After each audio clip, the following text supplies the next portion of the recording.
Good morning. In our last class, we went through Udgaro Nonukkal in detail. Today, we are going to start the poem We Are Going, written by Nonukkal Udgaro. Before go through the paraphrase of the poem, we can discuss the historical context of the poem We Are Going.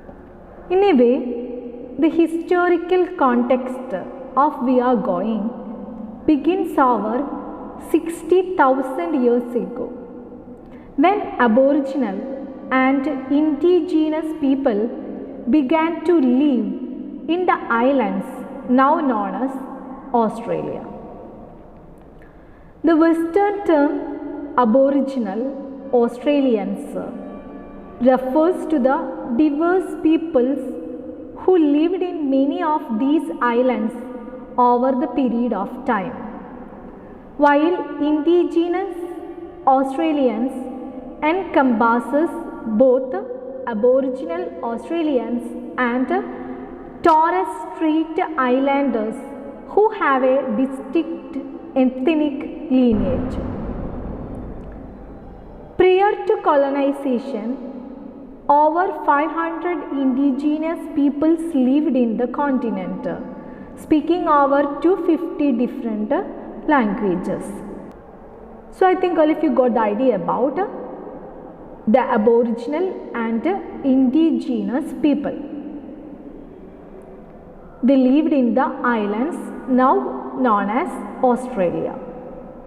Aboriginal Australians, it's the Western term. It refers to the diverse people who lived in many of these islands over this period of time. The imposition of British colonialism began in 1788, when the first fleet of British ships arrived in Australia to establish a penal colony. The colonizers immediately began a brutal, deliberate campaign to exterminate the indigenous population through the intentional introduction of fatal diseases, poisoning, widespread massacres, pervasive sexual abuse of indigenous women and girls, and the violent displacement of indigenous people from their lands. In the 10 years following this first arrival of British ships, the indigenous population in Australia was reduced by 90%. Over the centuries that followed, British colonizers and their descendants continued to attempt to annihilate and erase Aboriginal Australians, claiming that the land had been empty when they had arrived. The White Australia policy, which was formalized at the beginning of the 20th century, included a set of policies advocating for a white-only Australia, prohibiting immigration to Australia of non-white people, and continuing the displacement and marginalization of black, Aboriginal and indigenous Australians. White Australia policy continued to exist officially into the late 20th century and still shapes dynamics of race in Australia today. So we can say that British colonizers and also their descendants continued to attempt to annihilate and erase Aboriginal Australians. They claimed that the land had been empty when they had arrived. They took a lot of policies to force them to leave their own place. It was within that context that Udgaro Nonukkal wrote We Are Going and published in 1964. All of this context is important to We Are Going. The poem begins in the aftermath of colonialization and the genocide of the Aboriginal people. And it articulates what colonizers have permanently altered and destroyed. At the same time, the poem asserts the dignity and resilience of Aboriginal identity. Ultimately, it asks the reader to imagine a world in which the remaining Aboriginal people and the land they have inhabited for thousands of years could be respected and restored. So definitely it is very important you should have a clear idea about the background of Aboriginals, the history of Aboriginals. Then only you can easily understand the value of the poem We Are Going. I want to speak about the literary context of the poem. We Are Going was first published in 1964 as the title poem of Udgaro Nonukal's first collection of poetry. We Are Going was the first poetry collection to be published by an Aboriginal Australian writer. Some critics denigrated the collection as political propaganda, and others even expressed disbelief that an Aboriginal person could have written the poems. However, the collection quickly sold out in several editions, and Udgaro Nonukal went on to become one of the best-selling poets in Australia. She expressed pride in the apparent accessibility and direct nature of her work, saying that she wanted to reach the broadest possible audience and advocate for civil rights through her writing. We can say that Udgaro's poem We Are Going, it was first published in 1964. Today, Udgaro Nonukal is understood to be a major Australian poet and a leading figure in the movement for equality in Australia. Her work, beginning with We Are Going, laid the groundwork for other Aboriginal writers as well as the activists in the movement for Aboriginal rights. Udgaro Nonukal published We Are Going and a number of her other books under the name Kate Walker. She was born Kathleen Ruska, and Walker was the last name of her former husband, Bruce Walker. In 1988, after returning to her ancestral island, Mincheriba, she took the Aboriginal name Udgaro Nonukal, Udgaro meaning paper bark tree, and Nonukal the name of her tribe. Actually, we discussed all these points in detail in our previous class. Then I want to speak about the setting of the poem We Are Going. We Are Going is set in Australia in the aftermath of British conquest and colonialism. Several elements of the poem establish this setting. We went through historical context and literary context of the poem We Are Going. I want to give a brief summary before going through the paraphrase of the poem We Are Going. We Are Going is a poem by the Aboriginal Australian poet Udgaro Nonukal, who was a leader in the struggle for Aboriginal rights in Australia. Australia was once a British colony. In fact, it is still part of the Commonwealth, and the poem examines the impact of British conquest on Aboriginal Australians, their way of life and the natural world.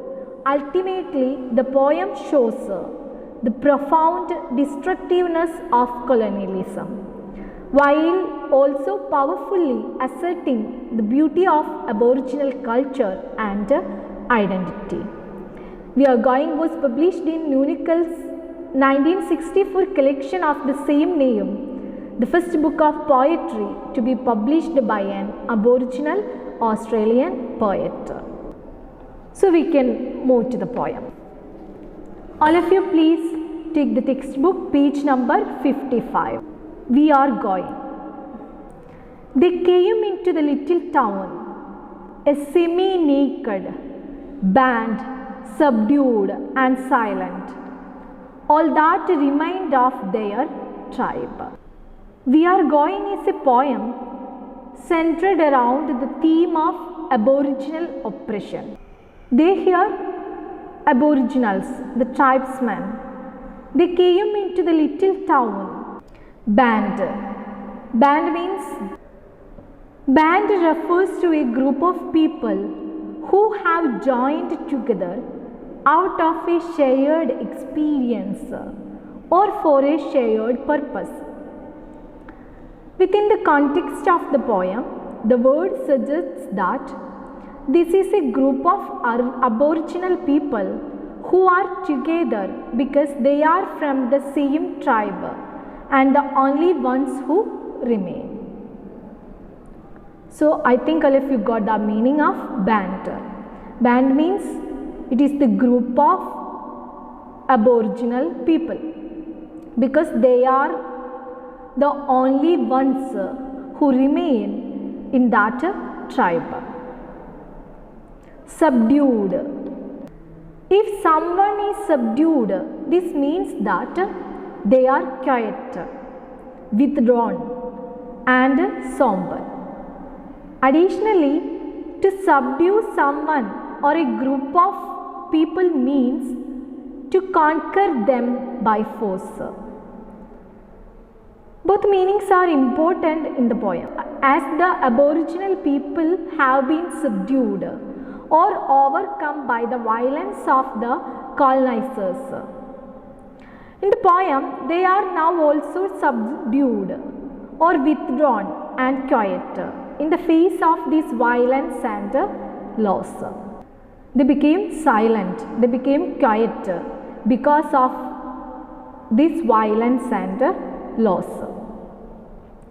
They came into the little town, a semi-naked band, subdued and silent.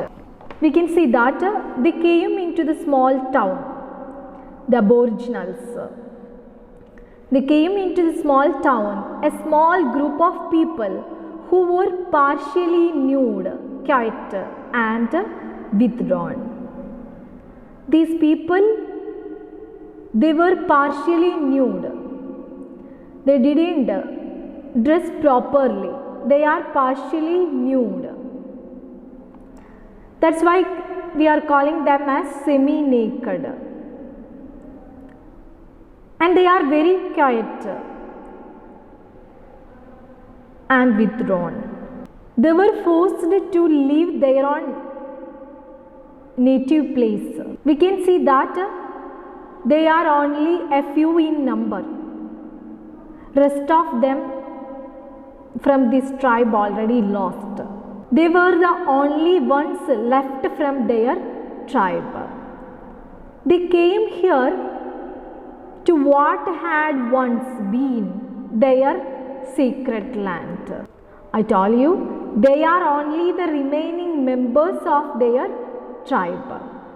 So the Aboriginals, they came into the little town. Once it was their sacred place.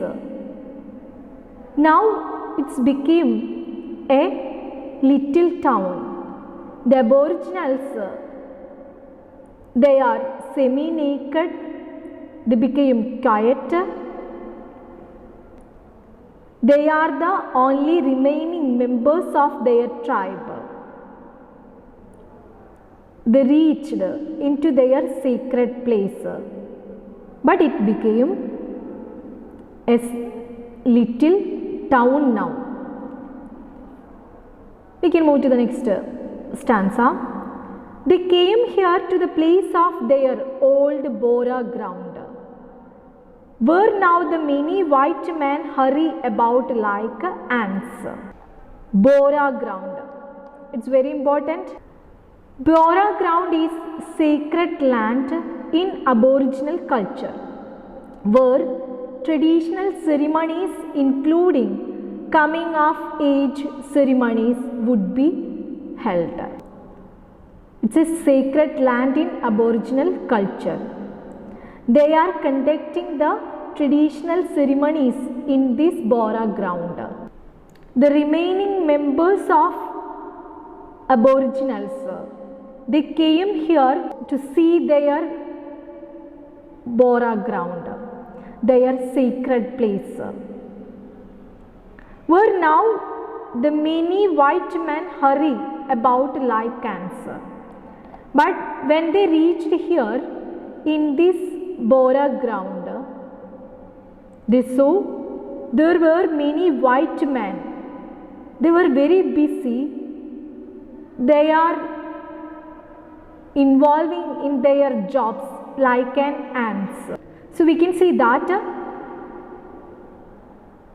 the remaining members of Aboriginal tribe came here to what had once been their sacred land, that is Bora ground. Now, though the place is full of white men who hurry around like ants over and hill, they are very busy. The white men are very busy. They are involving in their jobs just like ants. We can move to the next lines. Notice of the estate agent reads, rubbish may be tripped here. Now it half covers the traces of the old Bora ring. Rubbish may be tipped here. That means heap garbage. You can dump the garbage here. Traces. Traces are the slight remaining or visible aspects of something that used to exist. In the poem, the speaker describes how the dispossessed Aboriginal people come to their old sacred land, but now only traces remain of the old Bora ring. This indicates that what had once been vital and present in the land, including the sacred ring they had built out of stone in the ground, has almost completely disappeared. So only remnants of it can be seen. So here simply say evidence.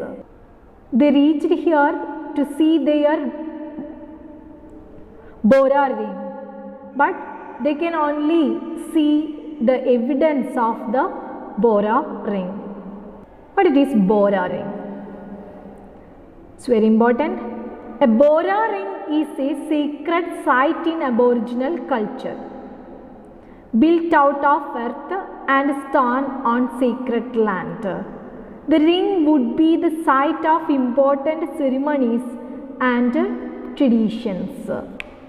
A sacred ground where the Aboriginals would dance, sing and hold ceremonies. It is a religious and cultural symbol. Now the place is used to dump rubbish. In this place, Aboriginals would dance, sing and hold ceremonies. So it's a religious and cultural symbol. But what happened at present? This Bora ring had turned to a dustbin. When the remaining Aboriginals reached at their native place, they came here to what had once been their sacred land.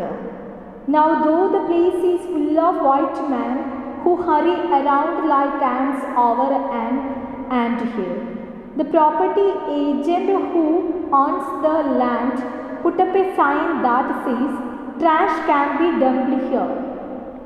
Now garbage partly covers the faint lines of what had once been sacred, a ring built into the ground where ceremonies were held.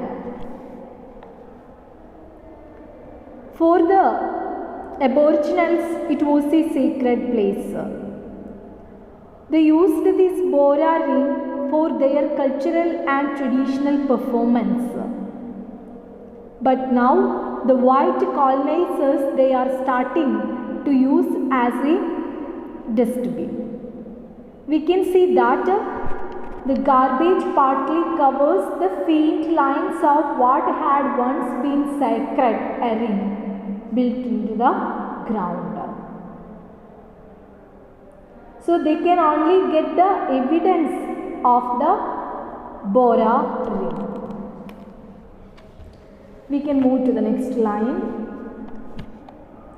We are as strangers here now, but the white tribes are the strangers. We belong here, we are of the old ways. When they reached to their own native place, they feel that they are the strangers in this place. That's why they declare that we are not the strangers. Actually, the white races, they are the strangers. It's our own native place. Later, the speaker remarks that all the old ways are gone, now and scattered, suggesting that all the traditional ways of life of the Aboriginal Australians have been lost as a result of colonization. Now it seems like we are the ones who don't belong here, but the white tribe are the ones who actually don't belong. We are supposed to be here. We are the corroboree and the Bora ground. We are the old ceremonies, the laws of the elders. We are the wondrous tales of dream time, the tribal legends told. We are the past, the hunts and the laughing games, the wandering campfires. We are the lightning bolt over Gaffambuth Hill. Corroboree means it is a traditional dance gathering or assembly in Aboriginal culture. Aboriginal festival of singing and dancing. Then I want to speak about what it is dream time. Dream time, the time they spent in conveying legends to the younger generation through the oral tradition of festivals. They want to give their details about their legends through the oral tradition of festivals for their younger generation. So it is an important concept in Aboriginal culture. Dream time is generally thought to be poorly understood by people who are not Aboriginal. However, dream time can be understood in part as the beginning of time, the time of creation which is also never ending and exists to this day. Dream time is when everything was created, and also when the ancestors of the modern day Aboriginal people came into existence. These ancestors in turn passed down stories, legends and knowledge of the secret to their descendants, and Aboriginal people today also participate in dream time. So through this concept in Aboriginal culture, dream time, they are passing the stories, legends and knowledge of the secret to their descendants. We can see that Aboriginal people today also participate in dream time to conserve their culture. Then I want to speak about Gaffambuth Hill.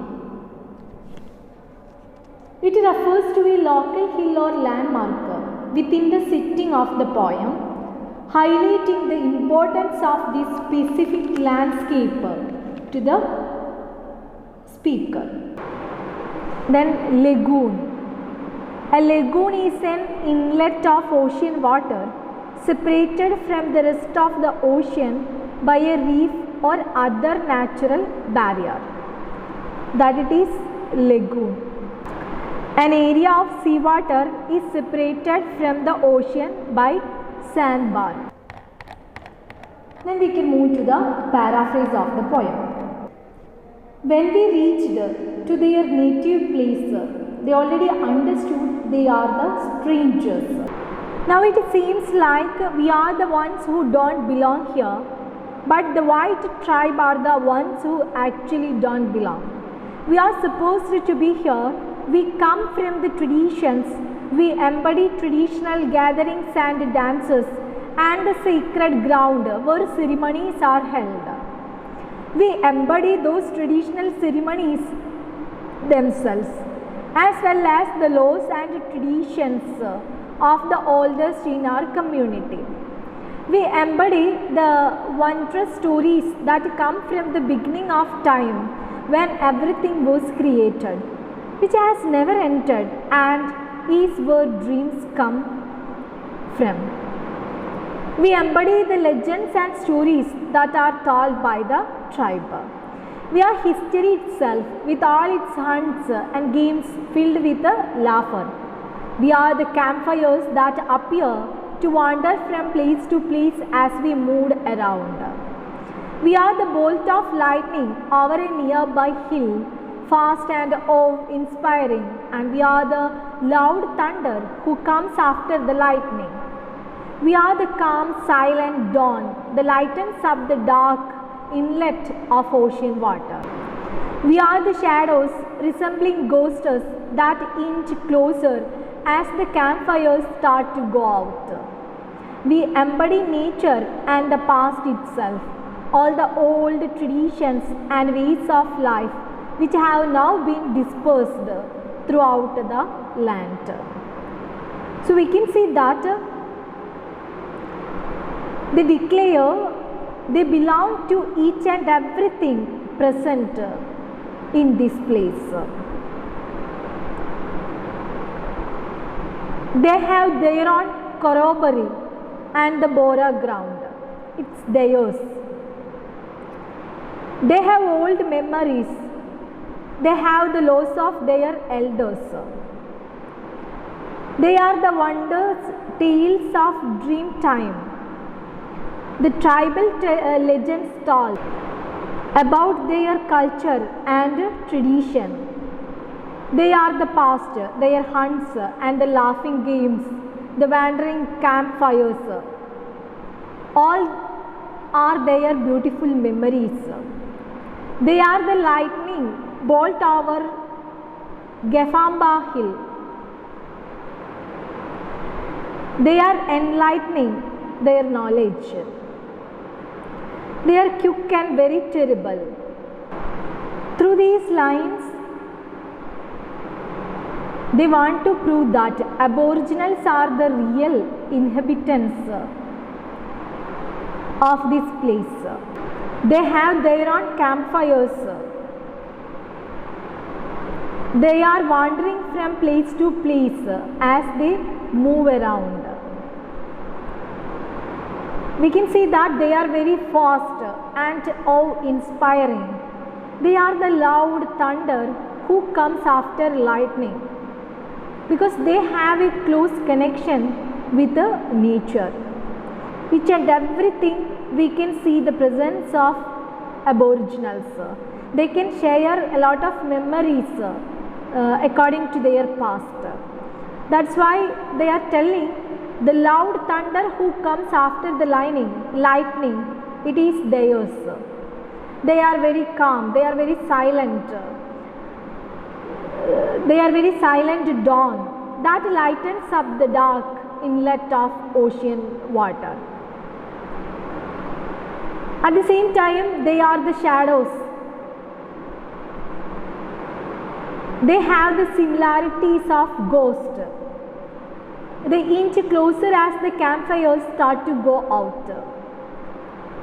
We embody nature and the past itself, all the old traditions and ways of life, which have now been dispersed throughout the land. So they say they have a lot of memories to each and everything present here in this place. But what happened now? All these things gone now. It already scattered, because they are forced to leave their native place. We can see there are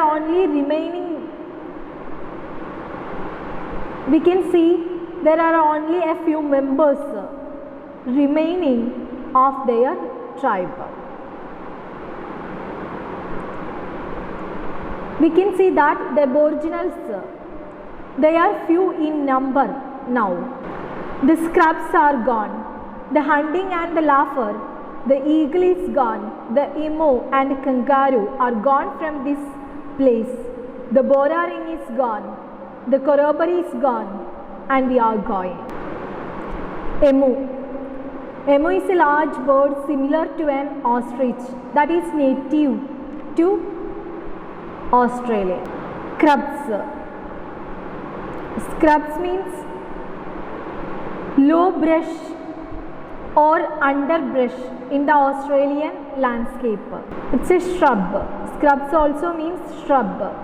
So the poet says the eagle has disappeared from this place, and so have the emu and the kangaroo. The sacred ring where ceremonies were held is gone. The gatherings and dances are gone, and we are leaving too. So we can see that they already lost their shrubs.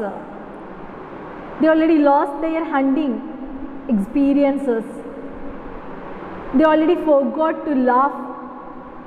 Eagle is also gone. Emu and kangaroo are gone from this place. They already lost their boraring. They can't arrange any corroboree here. Whatever they had once, they already lost. So finally, they are forced to take the decision to leave this place. That's why they are revealing, we are going. It's not their place. What they had as precious, what they had make their life more colorful, all these things they had already lost. So it is a poem centered around the theme of Aboriginal oppression. Poem criticizes Western society's colonization on the indigenous world and their old Bora ground. Nonukal Odgaro criticizes that the white man throughout the entire poem. Example, for this is referring to the way white man had through civilization and development pushed the subdued and silent tribe out of their old Bora ground. The many white men hurry about like ants. Through these lines criticizes the white man's ability to connect with the land. They only see the land as a practical resource rather than living. But in the case of Aboriginals, they have a spiritual connection with the land. The use of irony is also shown through the poem. I hope all of you understood the poem. Read the poem well. Try to find out the answers of the textual questions. Thank you.